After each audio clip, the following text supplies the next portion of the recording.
Welcome, beautiful soul, to Tending Wounds Tuesday, Week 2, Religious Gaslighting. I'm so glad you've joined me here. Sometimes the hardest part of healing is finding words for what has been hidden in the fog. This series is a place to do just that, naming one wound each week, holding it gently in the light of the real Jesus, and letting His presence begin the mending.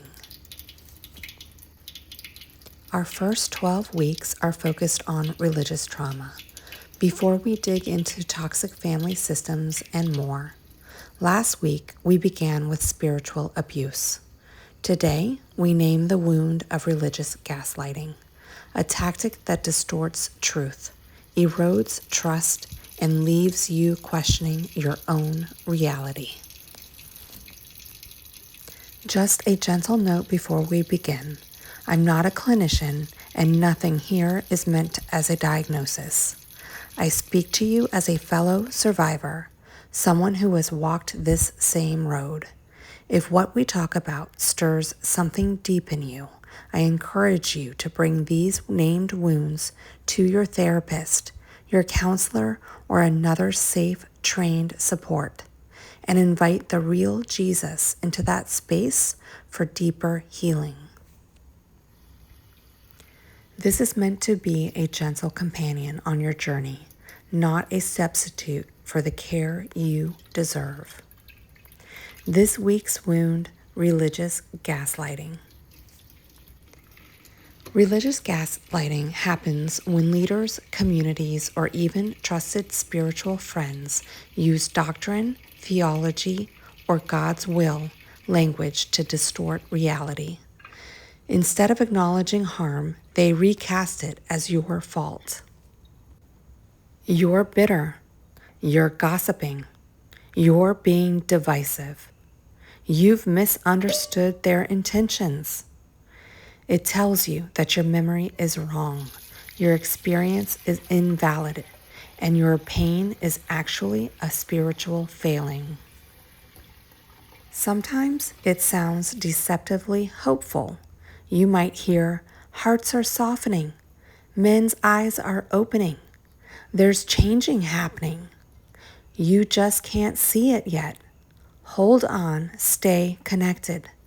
But while they speak these words, they themselves are gaining influence with the very leadership that harmed you.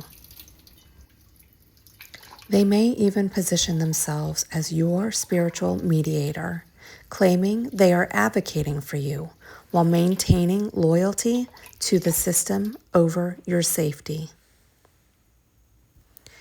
And sometimes these same people run the church's biblical counseling ministry, keeping your story under the authority of the very institution that wounded you. This is not mediation. This is not advocacy. It is a deep form of spiritual narcissism, and it keeps you tethered to the harm instead of freeing you from it. The truth? The real Jesus does not gaslight you. He does not twist your story to protect the powerful. He is not your accuser. He is not your manipulator. His voice is steady and full of love, a love that is never conditional. His light does not glare or blind. It does not go out. It warms, it guides, it makes your path safe.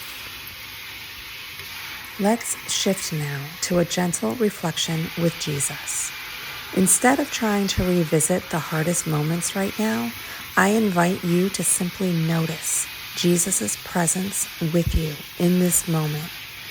Picture His soft eyes, steady, kind, without an ounce of suspicion. Hear His tone, patient, honest, full of peace. Feel His nearness, not pressing you for answers, not rushing your healing. Simply hear. Let Him speak truth into the quiet. I know what happened, and I know the whole truth. I will not let it be buried. Friend, if you struggle to hear or feel Jesus, it is okay. I spent years this way.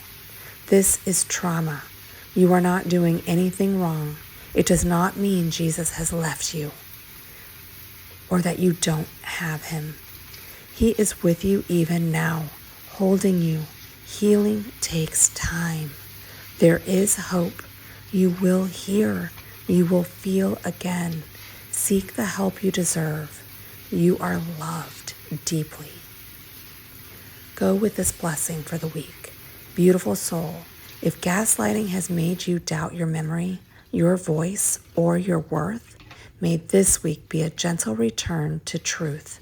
May you rest in the presence of the one who never confuses you, never shifts blame, and never hides behind half-truths.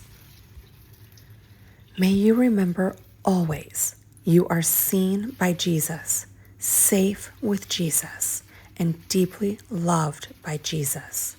Go in peace, and may his peace go with you. Next week on Tending Wounds Tuesday, we will bring into the light the wound of spiritual bypassing. Just have more faith answers instead of true compassion. But till then, rest in Jesus' love for you. Love, Raya.